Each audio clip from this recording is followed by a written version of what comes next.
আবারও সাফল্য পেল কৈলাসহর ইরানি থানার পুলিশ। সোমবার সন্ধ্যাবেলা কৈলাসহর সফরিকান্দি এলাকা থেকে এক ব্যক্তিকে গ্রেপ্তার করে কৈলাসহর থানায় নিয়ে আসে।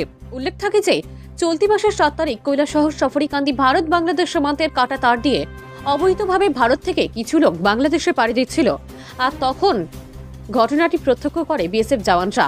এরপর বিএসএফ গুলি চালায়, যার ফলে এক ব্যক্তি গুরুতরভাবে আহত হয়। উক্ত বিষয় নিয়ে চলতি মাসের 8 তারিখ ইরানি থানায় বিএসএফ জওয়ানরা একটি লিখিত আকারে অভিযোগ দায়ের করে।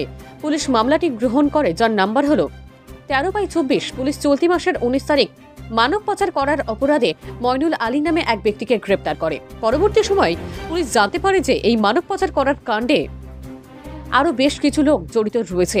পুলিশ তদন্ত করে সোমবার সন্ধ্যাবেলা কৈলাসহর সফরিকান্দি এলাকার বাসিন্দা আশিক উদ্দিন নামে এক ব্যক্তিকে মানব পাচার করার অপরাধে গ্রেপ্তার করে ইরানি থানায় নিয়ে আসে। বর্তমানে সে ইরানি থানার হেফাজতে রয়েছে। আগামীকাল তাকে কৈলাসহর দায়রা আদালতে প্রেরণ করা হবে বলে ইরানি থানার ওসি জানান। কৈলাসহর থেকে শুভঙ্কর দাসের রিপোর্ট, RTV ত্রিপুরা। গত 8/2/2024 তারিখ বিএসএফ একটা কমপ্লেন নিয়ে আসে।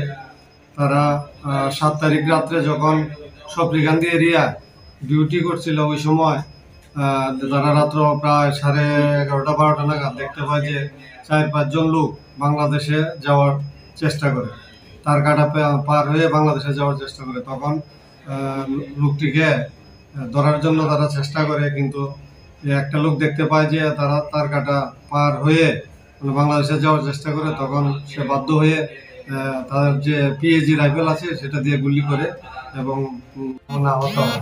তো তাকে ডিটেন করে এবং দেখতে পায় যে সঙ্গে সঙ্গে আরও 4-5 জন লোক ছিল, তারা দৌড়ে ইন্ডিয়ার দিকে চলে যাচ্ছে। পরবর্তী সময় তারা 8 তারিখ আমাদের থানায় একটা মামলা করে। তো আমরা থানাতে একটা মামলা নিয়েছি, যার নাম্বার হচ্ছে 13/24 আন্ডার সেকশন 12 পাসপোর্ট অ্যাক্ট এবং 3 of prevention of damage to public property. এছাড়া 353 এবং 212 আইপিসিতে আমরা মামলা নিয়েছি। তো সঙ্গে সঙ্গে আমরা ওই লোকটাকে অ্যারেস্ট করেছি এবং পরবর্তী সময়ে আমরা ইনভেস্টিগেশনে জানতে পারি যে আরও 3-4 জন লোক, ইন্ডিয়ান লোক সেখানে জড়িত আছে ওই লোকটাকে ক্রস করার ব্যাপারে।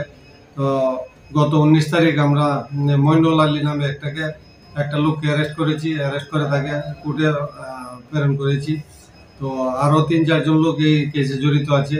আজকে আমরা আশিক উদ্দিন নামে একটি লোককে অ্যারেস্ট করেছি, তার বাড়ি সফরিকান্দি। সেও ওই দিন বাংলাদেশি লোক, মানে বাংলাদেশে পাচারের ব্যাপারে সাহায্য করেছিল।